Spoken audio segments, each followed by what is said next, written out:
some announcements for today. Save the date for the undergrad emerging tech TA panel, Sunday, November 12th. So it's a few weeks away, 2 to 2:45 p.m. Eastern Standard Time. Here's some of your teaching assistants who are currently undergrad students, talk about their majors and experiences in college, and potentially give you some tips on how to be successful in college as a student in tech. The Zoom registration link for this event will be shared in this week's Canvas announcements. Go to Canvas to see more.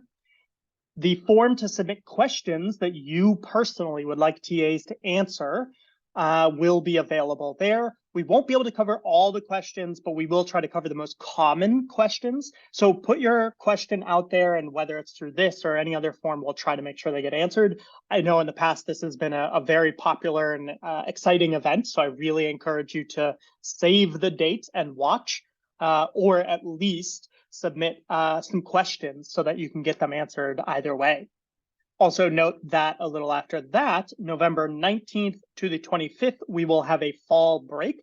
That means there's no lectures on Sunday the 19th and no labs the following week. This is due to the US Thanksgiving holiday, but everyone will have off for this week. Also a reminder that in some parts of the world, in the US, daylight savings ends on this upcoming Sunday, so clocks go back for most parts of the US. I actually suspect a lot of people in this group in particular have already set their clocks back. I know here in Greece, we already have. So do know that there's a discrepancy for a little bit. Starting next week, everybody will have their times back to normal to some sense. Daylight savings will go back. Lastly, we'll have a catch-up week. So if you feel like you're falling behind in the course at all, we're here to help. Reach out to the student inbox and we'll figure out a catch-up plan for you. Know that all late penalties will be removed through Monday, November 6th. We know the beginning of the year can be busy as you're all adapting to your new school schedules, extracurricular activities, applying to all sorts of things, and diving into this course.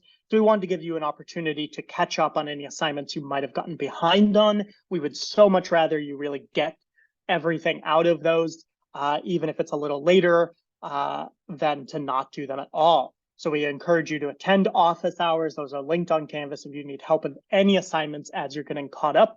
Generally, those office hours are there for you. You should use those times as much as possible, but also know that if you really need to get caught up on older stuff, that's also available, particularly for that.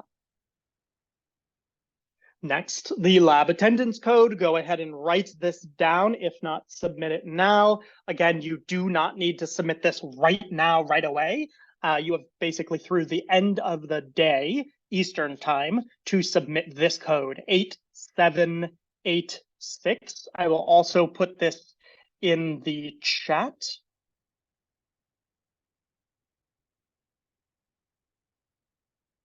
So in the chat, the attendance code is 8786. And I see some questions about the time change.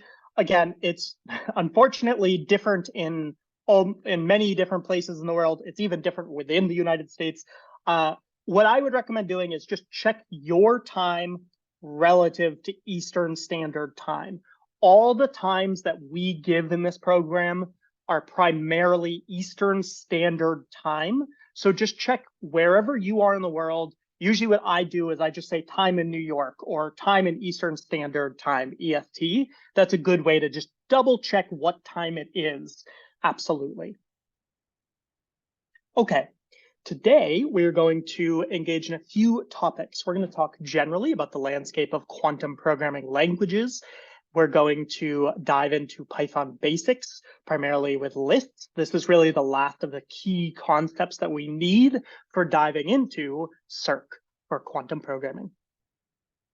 Some key learning objectives, the guiding principles behind today's lab and what I want you to focus on is recognizing the general landscape of quantum programming options, to recognize the basics of lists in Python, as well as the basics of Cirq, and particularly how to represent qubits and their states in Cirq. Know that this is the first part of several weeks, really focusing on Cirq in lab and getting used to it. So this is the very beginning for us. First of all, let's start with a little review just to make sure we're feeling good and to kind of get ourselves oriented. First of all, as we've talked about, the path to quantum coding started with the basics of Python. Today, we are going to transition from the last of that into the basics of Circ. Really, we're basically ready for this up to learning a little bit about lists. And in this, we will learn to create and run quantum circuits, as well as to analyze the results of running them. Now, there's a lot of options out there for quantum programming, and there's increasingly more every day. At the end of the day, to build circuits, we will need to use tools designed for quantum programming specifically. So we want to talk through what is available out there. First of all, the quantum programming landscape is a large and constantly growing, and I'll even say changing field. It contains tools such as Q#, that's a whole quantum programming language in of itself from Microsoft. There's Penny Lane, there's Qtip, Qiskit, Circ, and plenty more. There's new ones every day. Each of these changes. There's all sorts of reasons to use one versus the other. It can be overwhelming, in fact, to know where to start.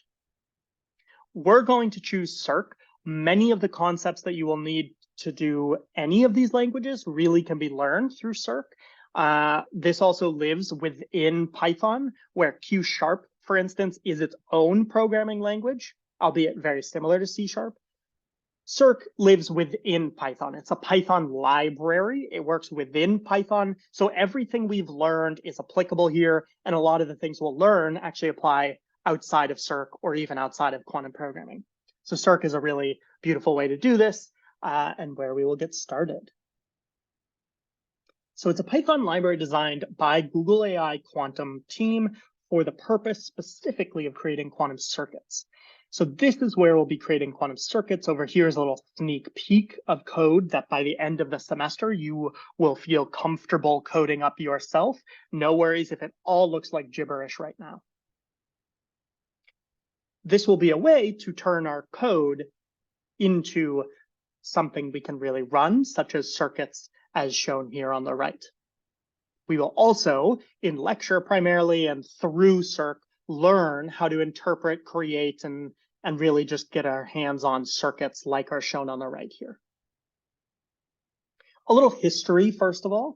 It was first announced, Circ was first announced and released at the International Workshop on Quantum Software and Quantum Machine Learning on July 18th, 2018. So that's just a little over 5 years ago, or nearly 5 years ago. The team demonstrated how Circ was used to implement and simulate what is known as the quantum approximate optimization algorithm to solve the maximum cut problem. QAWA, as it's sometimes known, is a pretty popular algorithm amongst a class that we'll learn more about in the second semester. This was a great use case for this and generally showed the power of Circ. Circuits on Circ or made with Circ can be simulated on local computers like your laptop, for instance, or on quantum hardware, real quantum hardware. So you code it up all the same, more or less. You have some quantum circuit you've encoded, and then you can actually choose, do I want to run that on a local simulator, a very fancy way to say, I'm just going to run this in some way on my computer, my classical computer, and simulate it? Or am I actually going to send it off to real quantum hardware, such as Google's Sycamore processor? We will explore both options. In order to effectively build quantum circuits, we do need to be familiar with the language of lists first. So consider this the transition now from our Python basics into the basics of Circ, of coding quantum circuits. This is the last element. In general, lists are a way to store a group of values, objects, etc. in one variable.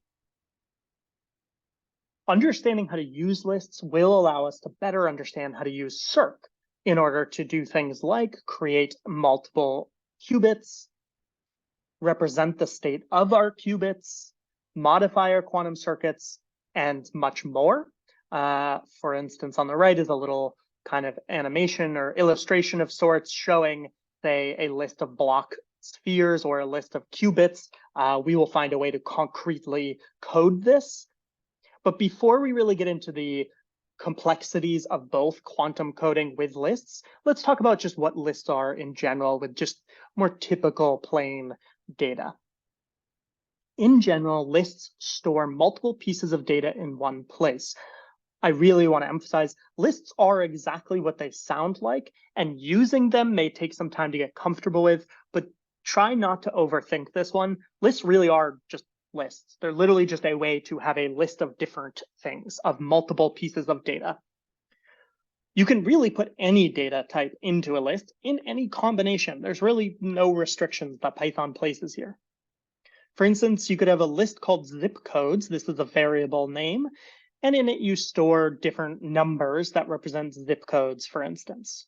So these are 3 different pieces of data, 3 different ints, and we're storing them in a list. So we package them all together and call that zip codes. We could have dog types, and we store different strings that represent different dog types, right? We could have different types of fruit. We could have any type of data in here in any combination. Note that there's really no rhyme or reason to it. We can just put them in there in any order. Some terminology, we call each individual piece of data an element of your list. So this, for instance, 33708 is an element of the zip codes list. In the dog types list, boxer is an element, and it's an element at the end of the list. Just like 33708 is an element at the end of the zip codes list. Now, in order to know where an element is in the list, or in order to find what element is at a place in the list, we need to do what's called indexing. Indexing is just a fancy way of talking about having a sort of address for each element in the list. In computer science, almost universally, counting starts at 0. This comes a little bit from some math and just some kind of underlying details that we don't need to worry about. But at the end of the day, it's a very computer science convention to start counting at 0. Formally, we can refer to this as 0 indexing. All it really means is if we have this list like we saw on the previous page, the 0 element would be this one. We do not call this the first element or the 1 element. We call it the 0 element. It's the element at position 0. Yes, please. I had a question. So like in the lab, when it's asking us to output the third element of the list, is it asking for the actual third element or the third element starting with 0? It's a great question. Generally, you can assume that we're sticking in terms of language and all this with our 0 indexing. So third means that you would access at the third element, 0, 1, 2, 3. Okay, third, thank you. If that makes sense, yeah, totally. In the same way, yes, so it's a great question. In this case, if I wanted to ask for the first element, I do not mean apple, I mean papaya. So the list element is papaya, and that is the list element at the index 1. Now, as that question really does a great job of illuminating, it can be a little confusing if you're saying first or second or third. So really, to be formal about it and just clear, it's best to refer specifically to the index, to say what's at index 0, what's at index 1, all of this. However, as people get really comfortable in computer science, they tend to get a little more casual and informal with it and start talking about first, second, third, things like that. Generally, it's safe to assume it's the 0th, but it also never hurts to ask.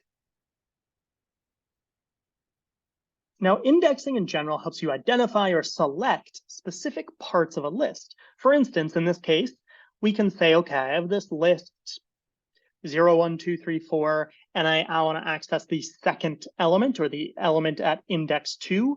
Go ahead and say in the chat, what do you think is going to come out of this? If I want to access list name of 2, like this accesses the second element, go ahead and say in the chat, what number is this going to output?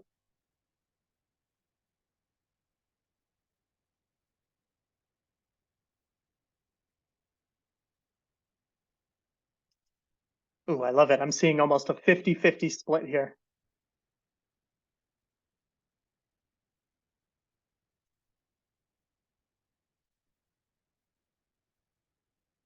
Yeah, okay.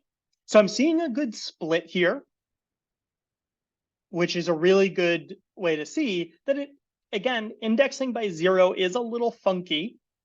So let me really outline for you. Here, list name and these square brackets tell you which element you're getting. So I usually read it as, for instance, list name at index 2 or of 2. List name at index 2 would be 0, 1, 2. So this is the list name at index 2. That's how we read this. That's how we select that specific part. So what this outputs is it selects 0, 1, 2. It selects this element and outputs it. So in fact, this would output 2.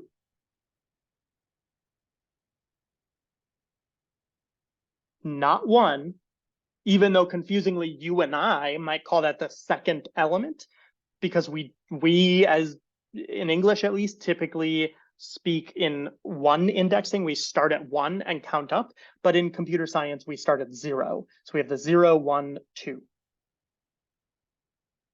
Let's look at a few more examples. All right. Let's get some more practice with this. Let's say we have a list of course names, courses, history, math, science, and I access courses, square brackets, 2. Go ahead and say in the chat, what is this going to output? This very first example here.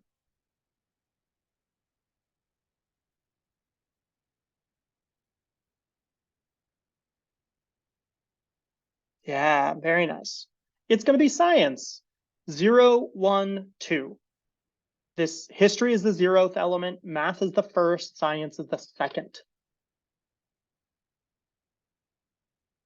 So the output is science. Next, the output would be 345 if we looked for the third element. So 0, 1, 2, 3. And note when we use the language second, third, fourth, all of this, it's safe to assume in general that we're starting with the 0th. So I would call this the third element. I would call this the second. And in this last example, I would say this is the first entry. So what is and this is where the language can get a little confusing. So my preference is, instead of saying first, second, third, 0th, I would say at the first index or at index 1, just to be really crystal clear about what you're saying. So in this last case, what do we think? What is output in this last case here? And it's a little tricky.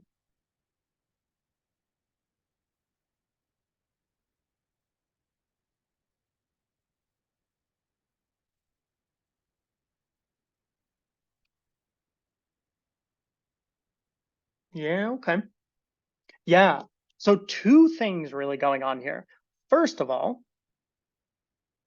0 would be this element here. 1 is this element here. Now, don't be thrown off by the fact that they are themselves lists. This is a complex example, but again, it highlights really lists are very flexible. They're very flexible. You can put any data type in, including other lists. So this is a list of lists. And so in fact, the first element, or the element at index 1 of lists, is another list, 1, 2, 3. Don't worry too much about lists of lists and things like that. We don't have to go too deep into that. It's more to illustrate just indexing is pretty generic. You just count it off. These commas tell you when you're moving from one element to the next. And it can be a little tricky when you have lists of lists, but that's not something we're going to see too much. It's also meant to emphasize that, again, lists can be really flexible. We can include any sort of data type in there, in any order. Okay, now let's turn this around. I've given you the index and then asked you the element. Let's do it the other way around. I'm giving you the element, and I want you to give me the index. In this first one, grades, I've bolded D here. What index is associated with this? Go ahead and say in the chat. Yeah, okay. Nice. Beautiful, index 3. How about the next one? Football teams, bolded. Beautiful.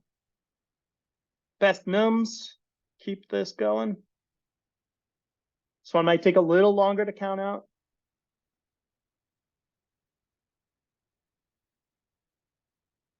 So best nums, we've highlighted 9 here. So 0, 1, 2, 3, 4, 5, 6, 7, 8. It is index 8. Oftentimes you really just have to kind of count it out in order to know. Because this is in order, you can kind of tell what index it is a bit, but it is index 8 here. All right, and last but not least, how about this last one, area codes? Beautiful, index 3. Okay, now I've gone through a decent amount here, at least from the folks that I see in the chat. It seems like we're starting to get the hang of it, but I just want to take a moment, since this is all potentially pretty new. Are there any questions? Go ahead and ask in the chat, either directly or indirectly. You can also unmute to ask. Any questions so far?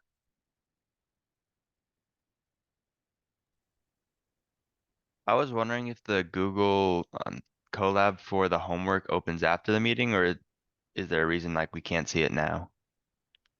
For the homework, it should be open, but I can, at the end of lab, make sure that there's a link sent, or I can double check the link. But yeah, so long as you have the lab notebook, though, right now, you should be good. But yeah, the homework one should be open. It says you need access to it. Okay, I'll double check the link. I'll also make sure to send you all a working one before we get off. But for right now, it's more important just to make sure that the lab notebook is working. And I know some folks were here. I'll send that again. This is the notebook link for the lab. Just make sure that works for now, and then we can work out the rest later. But okay. Now, I'm getting the sense that we feel comfortable enough with this. So I'm actually going to go ahead and say, why don't we just get hands-on and practice? So in particular, let's hop into the lab notebook. Note, if you ever get this screen that you're seeing here, you go ahead and press open with Google Colaboratory at the top, and then you should get a nice working version of it, right? And as we've said, you go File, Save a Copy and Drive.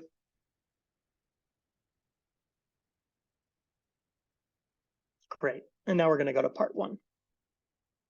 Okay, so let's go to part 1. First of all, always, we have to run the code in here before doing anything else.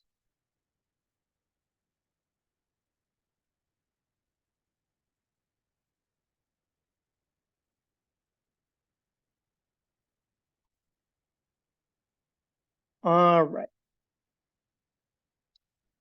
So that may take a little bit to run, but let's look here. Problem 1.1. Let's do this together, and then we can transition to doing them on your own. Let's create a list with the entries 3, 1, and 4.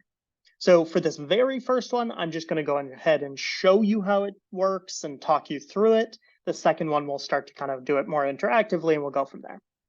So my list, first of all, to create a list, the key parts are these square brackets. They're not parentheses, they're not curly brackets, they're square brackets.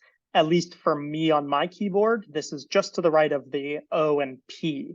It's close to the top right of my keyboard. I don't have to press Shift or anything like that.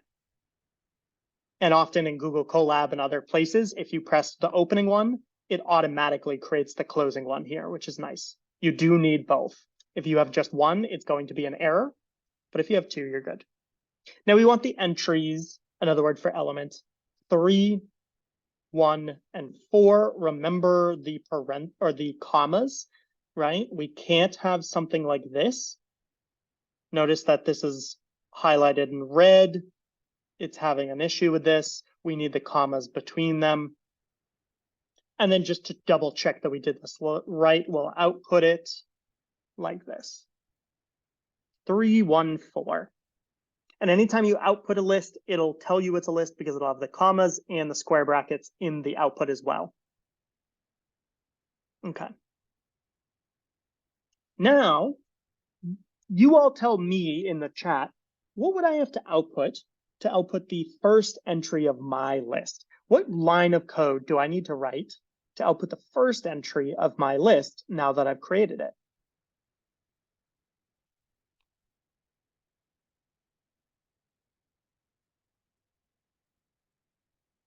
Yeah.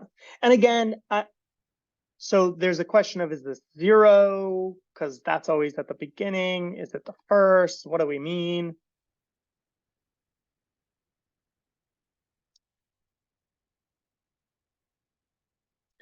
I'm going to go ahead and say that we're going to stick with the language of 0 indexing across the board to just make things simple, even if it's a little confusing with English. So by the first entry, I mean the first index. So it should be 1. Note that is not the very first one in the list. Informally, we do have a 0th element, but then I would be asking for the 0th entry of my list. So my list of 1 is going to be the answer. Note that this is a bit of a technicality because it's just a language thing. By first entry, I'm going to say we're meaning the first index 1, not index 0. If I wanted my list of 0, that would be the 0th entry of my list. How about the last entry? So we type out the name of the list, and then we do the square brackets. And then we say which entry we want, right? That's how we typed this out. How do I get the last entry? What index do I need to use, in other words? What do we think?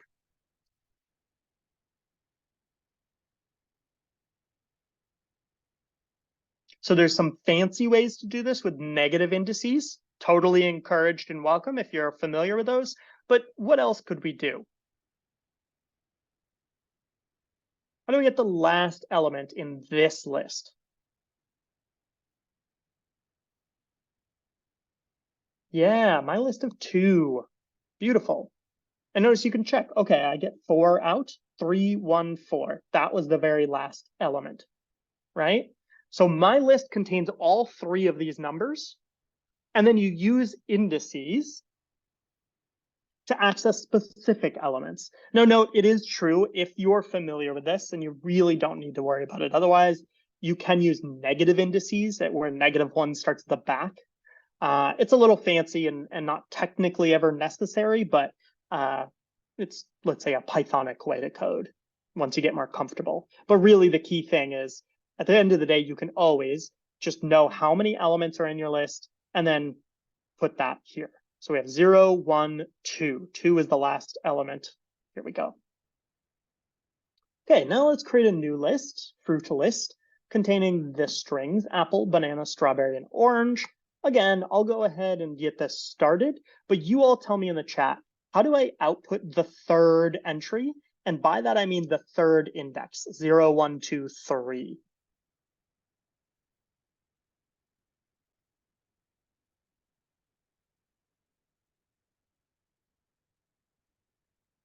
So this is how I create it. Again, square brackets always, that's your key way to know it's a list. And then we have our strings here. Then fruit list. How do I get the third entry? 0, 1, 2. Yeah, if I by this mean the index 3, this is how I do it.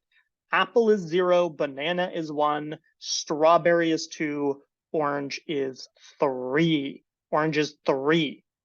Strawberry is 2. 0, 1, 2, 3. Okay. Now we want to output the third to last entry of this. Now, this is a little more advanced, so I'll say you can count this all out, or you can do this, which is a pretty nice option. Or you can count it out and say 0, 1, 2, 3, 4, 5, 6, 7, 8, 9, 10, 11, 12, 13, 14, 15, 16, 17, 18, 19, 20, 21, 22, 23, 24, 25, 26, 27, 28, 29, 30. So I can equivalently do this. Clearly, it gets a little exhaustive once you get a really long list. So you can also use these negative indices. There's other things you can do, like you can find the length of a list automatically and all this. The key here is really just to get comfortable playing around with the indices. So go ahead and do problems 1.6 and 1.7 on your own. I'll give you a moment to work on these, and then we can continue on.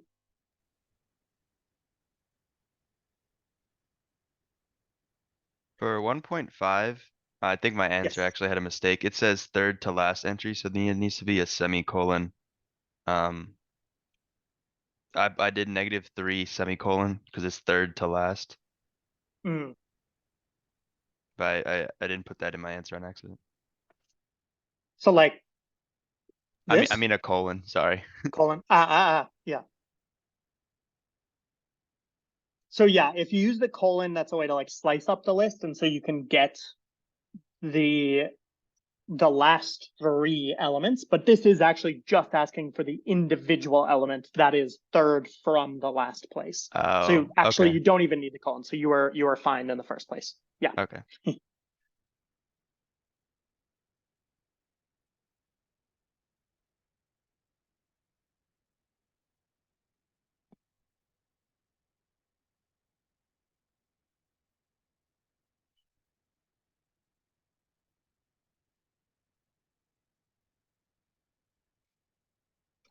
Yeah, 1.7's wording is funny. I believe what it's asking for is the first appearance of a number that's shared between the two. So what's the first number that you find in both long list and my list? Go ahead and output that from each list.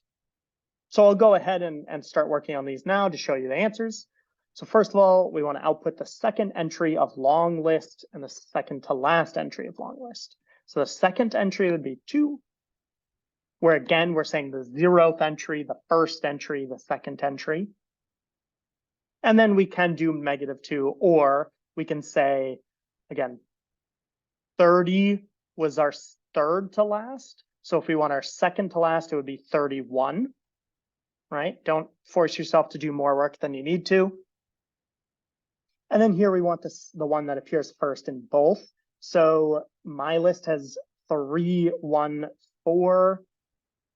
So 1 would be the first one to appear, I suppose, that overlaps. Frankly, here I just want you to be able to find the same thing. At the end of the day, whatever you do for 1.7, make sure the outputs are the same. So we want my list of 0, let's say, and then my list. So my list of 0 outputs 3, for instance. Then we can do 0, 1, 2, 3, 4, 5, 6 here. It's a very long list. Note, I would also accept if you did my list of, I think it was 1, and then long list of 0. So long as the outputs are the same, you find the index so that the outputs are the same, you're all good. The point here being finding the different indices you need to get the same elements. Okay. Any questions on these so far? How are we doing?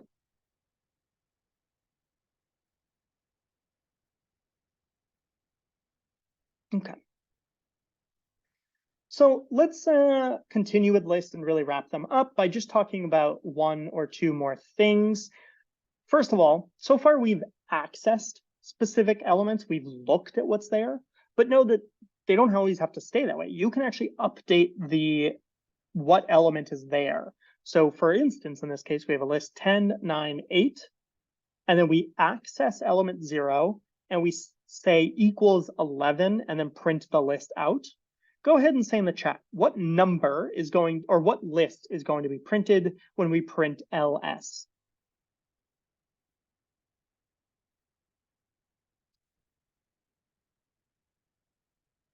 Go ahead and say, once you've had a moment to think through it, what is our list going to look like?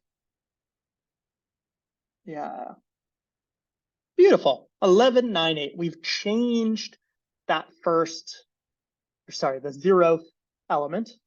You see, I trick myself up as well, the 0th element. Note again that when we print lists or output lists, they are printed just like we type them. So it would not necessarily be, say, 1198 without any commas. 1198. I frankly, the difference is not that big a deal, but just be aware that this is what the formal output might look like. Now, we can change what's in a given element or what element is in a given place. We can also add elements and even remove them. So we can change the size of the list, in other words. So in this case, dot append. Append is like adding at the end. Append. We add at the end 7. This is what we're adding. This is a method that comes naturally with lists. Lists have this built-in method append. And when you pass it an element, it says, okay, I'm going to put that on at the end. We can also have a method to remove an element. So this is going to remove the first occurrence of 10. Note it's the first occurrence. Even if you have multiple ones, it's just going to remove the first. There's other fancier ways you can remove multiples or later ones or all of this, but the basic form of this is you append by adding this element at the end, you remove the first time you find that element.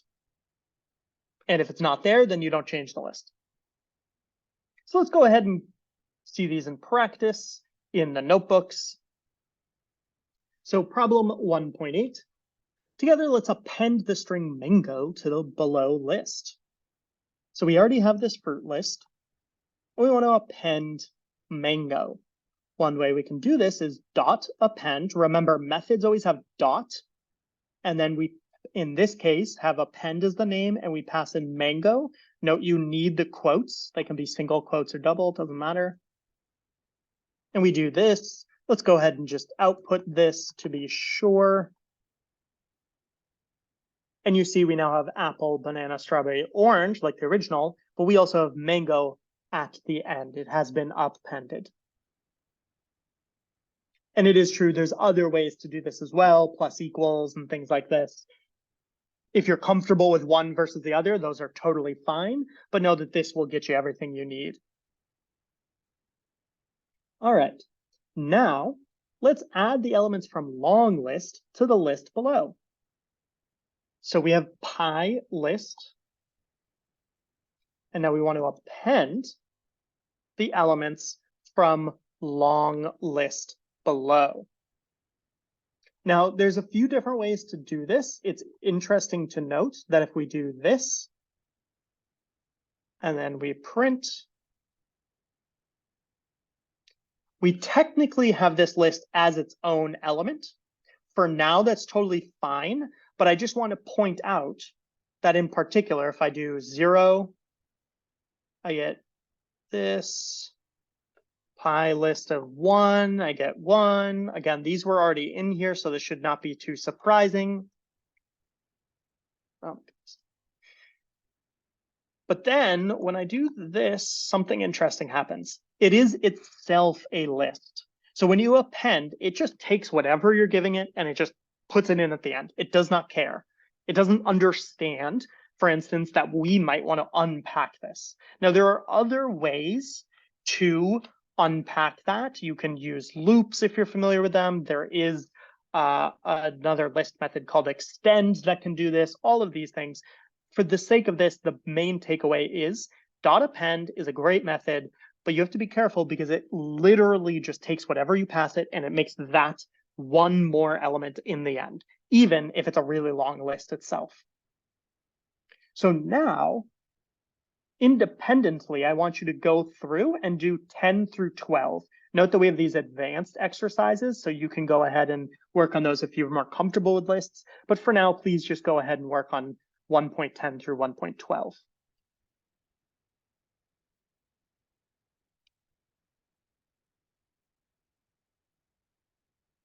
And go ahead and give me a thumbs up in the chat or say done when you're done.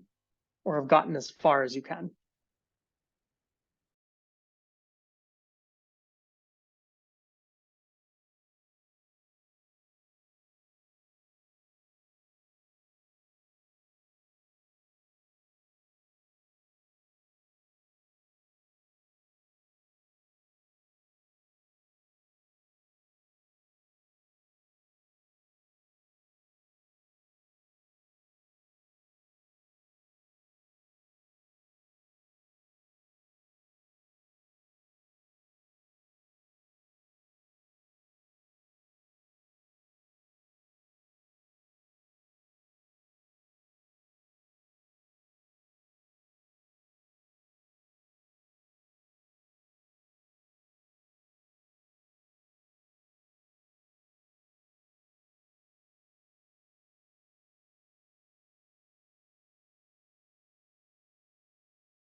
All right.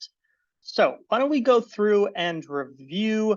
I'm going to go ahead and start with actually 1.8. I've had a few requests to kind of go through those again. We'll go through and continue on to 1.12.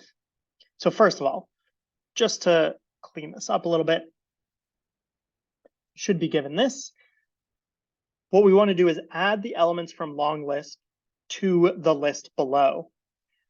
There are a few ways to interpret this, but the most straightforward is you take your list, and anytime you are asked to add an element or add something to a list, you should think dot append. Dot append. Again, it's like you're adding, just pretend those are D's, add at the end. It's a method, so we need parentheses, and then whatever we're asked to add, so long list. And then it asks to output the list.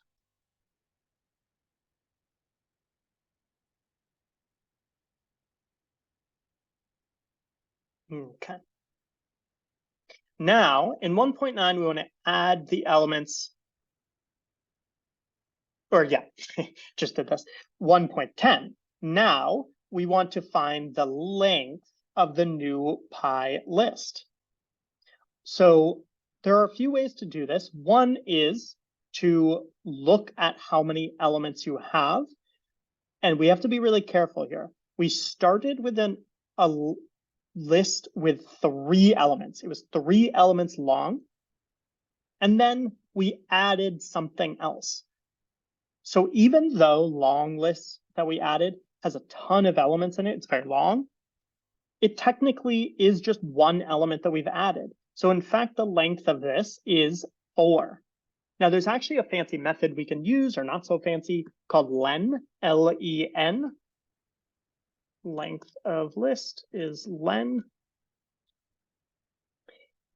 And we can pass in the list to see. And you can see, in fact, it's 4. Even though we can see there's tons of numbers contained within here, all of these are in one list, so it's just 1 element. Now we want to add your favorite fruit to fruit list. So this is going back to, again, we want to add something to a list. So we do dot append, the method, and then we add an element. What else? What fruit do we not already have? Mango, I don't know. Mangoes are my favorite one. I'm just going to go ahead and add another mango. And then let's output the list. Wonderful. And now we want to add fruit list to pi list. So this may seem like it's getting complicated, but just reading and picking apart the instructions, what we're doing is we're adding 1 thing to a list. So we do pi list, because that's what we're adding to, dot append. And then what are we adding to that list? Fruit list. Great. Now let's output this new list. Wonderful. Notice we can have as complicated and mixed of types as we want in a list. Lists are extremely flexible. They're just a bucket to contain items, and the way you access them is through these indices. Okay, now I'm not going to go through the advanced ones so that we can start moving on. Okay, what I would love is if in the chat you could go ahead and, or actually, let's make this a formal poll. I'm gonna launch a Zoom poll. Go ahead and fill this out. It is anonymous. You can go ahead and fill this out. How are you feeling so far about today's content? Go ahead and fill it out in the poll.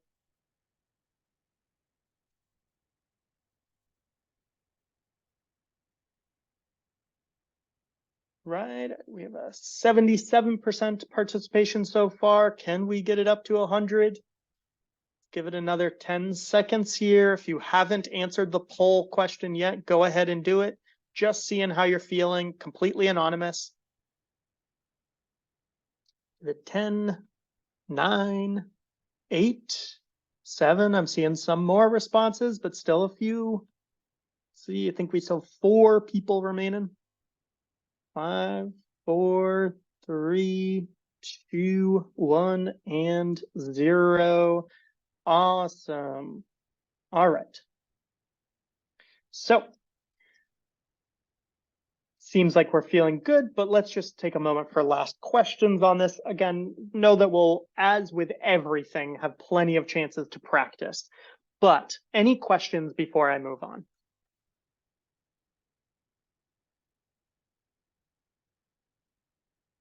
Okay. Then let's now dive into Circ. Let's talk about representing states in Circ. So we talked a lot about state representations already in this course. So now we want to really talk about how to do this in a more hands-on approach. There are 3 main ways to represent Circ or represent qubits as we've seen, and Circ allows us to do all 3. There are vectors, ket notation, and block spheres. First of all, vector representations in Circ. Very beautifully, we just represent them as lists. The only difference is that for vectors, the elements must be numerical. As we just saw with lists generally, you can put whatever the heck you want in there. You can put other lists, you can put strings, numbers, you can mix them all together. It's kind of this just beautiful mess. When you're talking about vectors that are meant to represent states in Circ, they must be numbers. A qubit does not know what to do when you say it has banana amount of the 0 state, right? We need numbers. They're just lists. We just need to make sure they're numerical lists. We can actually then take those vectors, which are really just lists, and we can actually change them into Dirac notation, which is the fancy way of saying ket notation. Paul Dirac was one of the people who came up with this notation. And we'll get a nice output here, because sometimes the vectors are not so nice looking. And lastly, we can get a block sphere representation from the same vector. Note, really throughout, we create and we use a vector like this. It is really the core thing that's representing our state, and we can look at it in many different ways, with kets, with vectors themselves, with block spheres. This is what the output will look like. This is the particular Circ version of the block sphere. Note that it has 2 arguments that we're going to require that are good to know about. First of all, state vector equals vec. You need to tell it what state you're outputting. And secondly, sphere radius equals 3. This says how big do you want your block sphere to be? That's just a visual piece. Actually, technically, you can ignore that, but it's good to know about. So let's go into the notebook and give that a try. So we're moving on to part 2. So we want to create a 2-dimensional vector whose first component is 1 and whose second component is 0. Return the vector as an output. So what we do is we have a list. That's all vectors are. And just remember that we actually have to index by 0, unlike how we talk about it generally. So we have 1, 0 as our list. And if we want to output it, we do this. Technically, that would represent the 0 state. All right, so this is a vector. Again, it's just a list. We have numbers. At least to start, we're going to generally probably just tell you what the state should be, what the numbers should be. Now we want to convert this problem from 2.1 or this vector from 2.1 into Dirac notation. Now keep in mind that we can take that vector we have, and let me bring that slide back up. And we can use this method from Circ. It's built into Circ. Circ.Dirac notation, all lowercase like this. And then we pass in the vector. And we get the state out. Now note, sometimes the math can be a little complex or scary. Hopefully the Dirac notation will start to feel a little more comfortable. Usually people feel more comfortable with that over time, and then it takes a little longer for the more mathy vectors. Whatever works for you is fine, but it's nice to see this and go, oh, okay, so this is the 0 state. That's all this is saying. Now, lastly, we want to create a block sphere of radius 3 with this. So again, I'm going to go in, and I'm just going to go ahead and copy and paste this, but I'll word it out for you. Block sphere dot block sphere. Block sphere is a general kind of package, and then we're specifically getting the block sphere output. We need to say what the state vector is going to be, vec, which is the name of our variable. Could have named it Bob. And then we want to say how big a radius we want. In this case, we're told 3, so this works. And after a little bit of loading, you should get something like this. Note what's really nice in Circ is this is interactive. You can spin this around, move it. You can technically kind of shift it around, do whatever you want. So this is good to know. And note on the block sphere, we have our arrow inside pointing up to 0, to the 0 state. So all 3 of these are different ways to represent our state. It's the same state. Now what I would like you to do, yeah, you can also zoom in and out. Now what I'd like you to do is go ahead and work on problems 2.4 through, I'm going to say 2.6. If you have time for 2.7, great, but otherwise I want to make sure we have a moment to start on part 3 before we wrap up for today. So go ahead and work on 2.4 through 2.6. If you have time, you can go on to 2.7. Let me know when you're wrapped up with 2.6, whether that's you finished it or you're stuck and can't move forward anymore. So I'll type that in the chat, problems number 2.4 through 2.6, and I will go ahead and show on my screen how I did 2.1 through 2.3, since that should be helpful.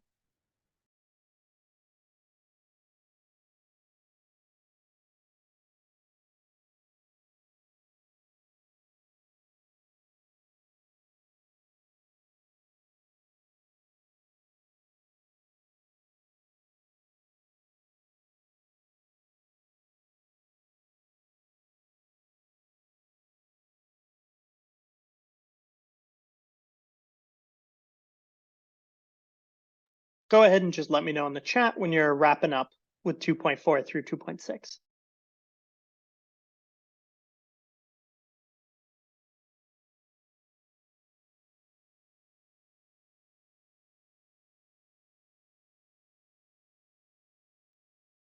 Hi. I wanted to clarify regarding problem 2.3. Yes. When I'm trying to run the code, I get an error message whereby module circ web dot blocksphere has no attribute blocksphere. Interesting. Seems like it's recognizing the module then. One thing I'll say is double check that you're spelling it correctly, including that both the B and the S are uppercase and the rest is lowercase. There's no underline here or underscore. It's usually these kind of little things that'll Oh strip yeah, of yeah. Python. I'm so sorry. Is that, yeah, there we Yeah. go. No worries. No, it Yeah, I happens put it all the on time. score. Yeah, All right. All right. perfect. Thank you very much. Yeah, of course. All right.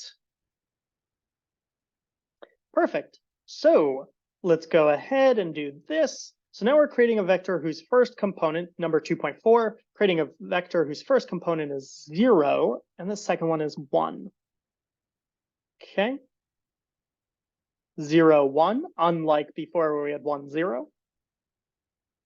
Well, hey, we want to know what kind of state that is. What does that actually mean? So we can go ahead and do our same circ dot Dirac notation of vec. And in this case, we see it's 1. It's the 1 state. So we can double check what that looks like, but note that according to the block sphere, the 1 lives on the opposite side, the south pole, so to speak. So we should expect an arrow down, but let's just double check. Beautiful, it's pointing down. Now, I'd just like to point out again, the sphere radius is kind of just up to you what you want to make it. You can make it smaller like this. Again, that's a little hard to see, so we found 3 is nice, but you could technically make it, I'm not going to do 100, but you can make it bigger, things like that. And you can see clearly this is a little too big. We're actually inside the box sphere. You can zoom out a little generally, but generally you can play around with that. The more important part is that we output the correct state. Okay. Now I'll go ahead and just type up the solutions for this. There's a few ways to do the plus state though. We can do np dot square root of 2. I actually want to make it a little simpler. We learned exponents. If you happen to know, the square root is the same as raising to the 1/2 power. So we can do that twice. So what I'm saying here is 1/2 to the 1/2 power. That's the same as square root. No, you can do this if you're familiar with NumPy and np dot square root, you can do that. But this is an example. And then we can do the direct notation of that. And we see here we have an equal mix of 0 and 1. This is an equal superposition, and there's a plus between them. So it's the plus state, not the minus. And then lastly, we can take a look. I'm going to change the radius back down to 3 because that's a nice compromise. And in fact, we get the plus state here. So these are 3 different representations for the plus state. Okay, now I know we're running a little over time. If you have to get going, that's totally fine. I'm going to wrap up with the last section and then we'll call it a day. Again, if you have to get running, that's totally fine. I will keep recording and you can always come back and watch that. But I'm just going to go ahead and wrap up with this last section on creating single qubit circuits. So we've seen how to represent qubit states so far, but really we also want to start diving into how we change qubit states and we play with them in order to do proper quantum computation. The key really of this is creating and developing quantum circuits. We're going to follow some key steps when we do this. In general, first, we have to define our qubits. What are the qubits we're working with? And we'll store them in a variable. We want to define an empty quantum circuit object. So in circ, we have qubit objects and then separately quantum circuit objects. We start out with those empty in general, and we'll store that in a variable so we can access it later. Then we append the qubits to the quantum circuits with measurements and or gates applied to it. Basically, we go through and we say, okay, let's tack this thing onto the quantum circuit and this thing and this thing. Note the word append, just like we saw with lists. That is part of why we've learned this. It is literally appending. We're adding to the end of the quantum circuit. A quantum circuit acts very similarly to a list. It is not identical, but it's a very similar type of object. Then, in the end, once we've built our circuit, we want to simulate the results of it and get measurements. This is the flow that we'll follow. Define the qubits, store it in a variable. define an empty quantum circuit, start in a variable, append the qubits to it with measurements and gates, and then we simulate the results and get measurements in the end.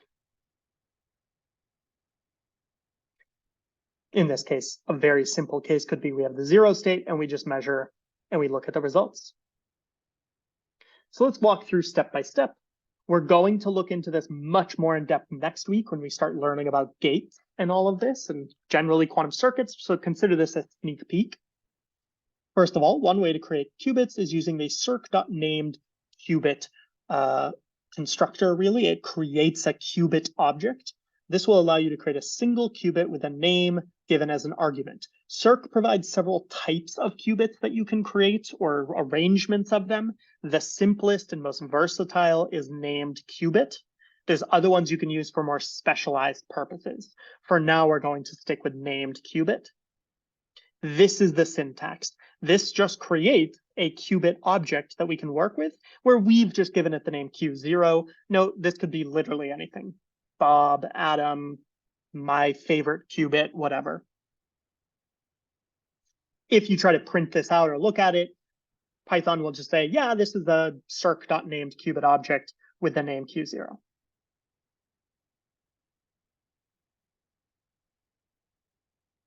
So we can go ahead and at least start to create quantum circuits in the notebook.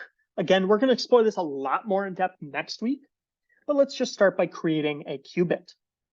So first of all, we want to complete this code by going circ.named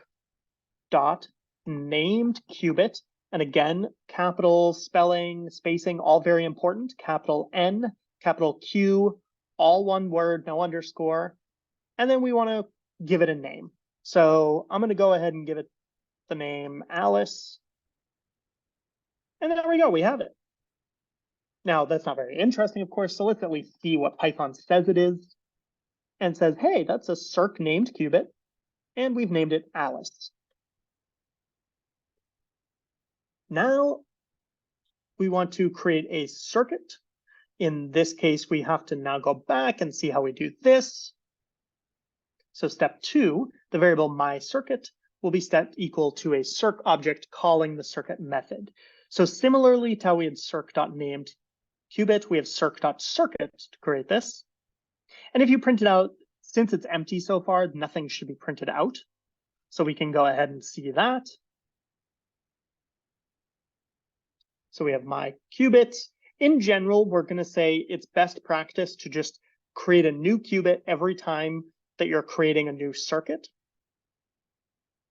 Just to keep track of them. So we go, my qubit is this, and then my circuit is circ dot. And as we saw here, we go ahead and say just circuit, but keep in mind it's capital C to begin with. Nothing passed in, there you go.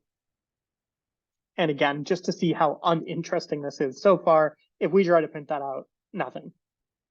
It's just saying, yeah, I'm empty, I'm ready to go, I'm a blank slate. Lastly, we have an empty circuit, so we want to do something with this. Next week, we're going to see ways to actually add gates and do very interesting things. But at the end of the day, none of that really matters if we can't measure, if we can't see what state our qubit is in. So we're going to go ahead and learn how to do that this week to start. If we do this, circ.measure my qubits, then this measures every single qubit we pass in. So to unpack this, because there's multiple layers to this, we have, first of all, my circuit, starting from the left, my circuit, and we're saying, I want to append something to that. Again, this is very much like a list where you're saying, I start empty, and then I'm going to just keep adding things onto it, one after the other. Well, what I'm going to append to this in particular is a measurement. And just like we have circ.named qubit and circ.circuit and circ.direct notation, we're going to do circ.measure.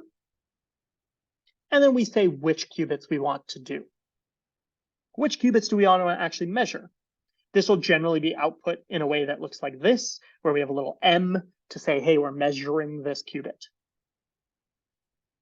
So we can see this in action here and say my circuit dot append. Again, just like a list so far, but now we have to add something that's not quite an element so much as it is a specific command. We want to measure, and in this case, just the qubit. Great. So we're saying I'm appending something to my circuit, specifically a measurement, and specifically of my qubit. Now, just to see what that looks like now, remember up here when we printed my circuit, there was nothing that came out. Here we get a nice, oh, Alice's qubit, we measure, right? So Circ does a nice job too of when you name your qubits, it tells you naming qubits is not necessarily a requirement, but it can, as you can see, be helpful. Now, all of that's great, but at the end of the circuit, we want to be able to simulate the results. We want to actually be able to see what happens when we run this. So what we do is we create a simulator object, circ.simulator, and we run whatever our circuit is. So in this case, we want to create a circ.simulator. Notice that this is a very common like circ type way to code, right? We do circ.named qubit, circ.circuit, circ.direct notation, circ.measure, circ.simulator. It's something we should start to get familiar with of just circ dot. Circ dot is going to be kind of our way to go. Now we want the results to equal sim dot run. We want to run a simulation. We want to run our circuit. So specifically, we want to run the circuit we just created, and we can print the results. It says, hey, Alice is 0. So this is saying we ran this, and when we measured our qubit, Alice's qubit, we got the result 0. So Alice's qubit is 0 after running it. And we can do this over and over, and it'll keep simulating it. And in this case, every single time, it'll be 0. Now, that's not going to be too interesting for now, because we're always going to get 0. Note that if you'd like, you can continue on to the advanced problems that are not at all required, but they're a good way to just practice doing this with more, where you can actually create a list of qubits and play around with them and really start to mix everything you've learned. But for today, I just wanted to show this to you. Know that for right now, for today, the core thing I want you to be familiar with is really the lists at the end of the day and the very basics of starting to work with Circ. We're going to go through each and every one of these steps next week as well. And we're going to see how to get more interesting circuits as well, where we're not just adding measurements, we're also adding gates and things like that. Okay, so what I would like to do is just take one last temperature check. I know we went through that quickly, so I just want to see where we are. I'm going to go ahead and put out one last temperature check. Go ahead and fill this out, and then you are free to go. Go ahead and fill this out with how you're feeling, fully honest feelings. I know we rushed through it. Maybe you're feeling comfortable because you've seen some of this before, maybe not. How are we feeling?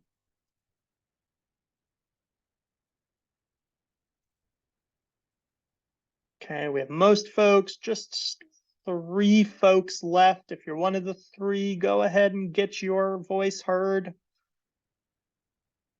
Close it in 10, 9, 8, 7, 6, 5, 4, 3, 2, 1, and closing that poll. Okay. All right. With that, particularly since I know we've run over, I'm going to go ahead and just hang on for questions. Otherwise, you are free to go. Again, I want to emphasize if you're feeling at all overwhelmed by this, I know we covered a lot today, but generally today was about exposing you to some of these ideas. And next week, we're going to really dive into working with them. The homework is also a great chance to work on this. Generally, the office hours will be a great space to go to as well to get more practice. I hope you all have a lovely week, and I'll stick on for a couple more minutes if there's any questions. Can you get